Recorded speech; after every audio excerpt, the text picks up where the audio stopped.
నికోదేము అన్నటువంటి యూదుల అధికారి యేసుప్రభు దగ్గరకు వచ్చాడు. రాత్రి సమయంలో వచ్చాడు. వచ్చి యేసుప్రభుని బాగా పొగిడాడు. నీవు నిజమైన బోధకుడు అని మేము మెరుగుతాము. ఎందుకనగా నువ్వు చేస్తున్న ఈ అద్భుత కార్యాలు దేవుడు తోడై ఉంటే కానీ ఎవరు కూడా చేయలేరు.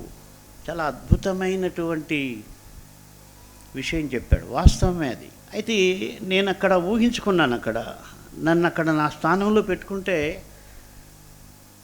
నేను ఎదగాల్సింది చాలా ఉందనిపిస్తుంది. అక్కడ ఎవరైనా నా దగ్గరికి వచ్చి అదే మాట చెప్పింటే అవునండి ఏదో దేవుడు వాడుకుంటున్నాడు, అదేదో ఇంకేదో చెబుతాం. అయితే యేసుప్రభు ఏం చెప్పాడు? నికోదేమికి ఏమి అవసరమో అదే యేసుప్రభు చెప్పాడు.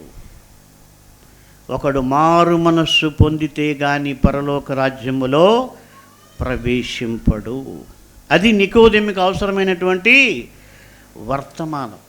కాబట్టి మన జీవితాల్లో మనం అన్యుల్ని కలిసినప్పుడు వాళ్ళకు అవసరమైన వర్తమానం మనం చెప్పగలగాలి.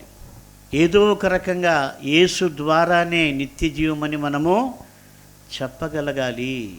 మోమాట పడకూడదు. ప్రార్థన చేయాలి. దేవుడే మనకు ఆ శక్తి ఇవ్వాలి.